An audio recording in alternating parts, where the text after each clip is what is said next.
So Kathryn, you call yourself a holistic marketer. What does that mean?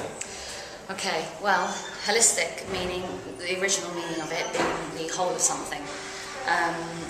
So what I do is essentially it's about strategy, it's about communication, so 360 strategy, 360 communication, and then it's about connecting, ensuring the concept actually connects throughout. Also, it's about looking at the life cycle of a product or a brand or of a concept.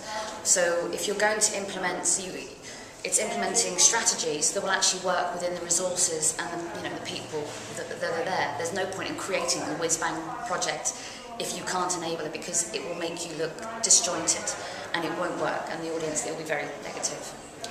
So you use the word transmedia a lot in your talk. So are we talking about basically using different platforms to tell a story, transmedia storytelling? Yes, exactly. It's obviously quite a... it's a term that was developed 10 years ago for the production industry, and it's quite interesting how, although people are still considering transmedia marketing, it's the fact that consumers are now in control, and the fact we can't directly sell to consumers, but we emotionally engage with them. We also and beyond that, we have to grab their interest, so we become within their circle of interest, so they start to then pull in their friends.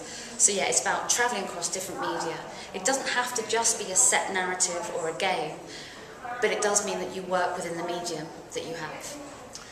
And this means, you said in your talk that this means not only in the online world, but in the offline world. And these two things, I think you said, are basically one and the same. There's no distinction anymore. Can you talk about that a little bit? Yeah, well, I think it's almost, that's another part of what holistic marketing is. It's the fact that if you create just a social media, if you have a social media division, you need to be talking to your PR arm as well as you need to be talking to events, as well as you need to be talking to the technical team that are actually enable it. So with your on and offline world, consumers, users, participants don't differentiate between the two forms.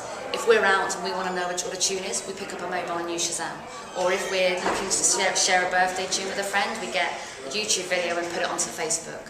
It's the fact that these are driven by emotional attitudes and our same motives behind why we do something, and we want to share and collaborate. So it seems daft that as brands and businesses that we don't start to actually look that it's about the marketing as a whole. Do you think the UK and North America are on the same page in terms of all this transmedia stuff? Is one ahead of the other? Is there something that could come here that you could take back home, or something from back home that you could teach the marketers here in terms of storytelling and transmedia? That's a really interesting question. I think there's an awful lot that goes on here, and I know you've got that's actually a transmedia festival that happens here, which to get something like that in the UK would seem bonkers. People just wouldn't accept it, but that is predominantly for the production and film industry. However, it's so pinnacle the way that people can get involved on different levels of these different experiences, that I think it's crucial. That I would say the US is probably more ahead of the UK, but the UK is starting to engage with it, but I think they're still a bit behind with the whole social media aspect and being a bit less scared. It seems actually quite big in places like Brazil and some of the emerging markets. Yeah, it's huge in Brazil, actually, and they've got some brilliant ideas that come out of that. Again, there's that site I mentioned to you as well. That was quite interesting to have a look at. Which site was that? That's Contagious magazine, but they talk a lot about different aspects of big brands, but it generally comes down to big brands that can actually afford to experiment within these. We've already got brands that are looking at innovation, looking at different ways. These don't have to be, again, sorry, I think very silly, so I jump, because to me it's all naturally connected, much as we walk down the street and communicate with all these different media. People are quite scared to move forward. I thought there's a brilliant concept that was brought up during this conference about control, and people are saying let go of control. No, it's not about letting go of control. It's actually about being the messenger. So you have control of how that media and that message is out there, but make sure it's aligned across all the different media.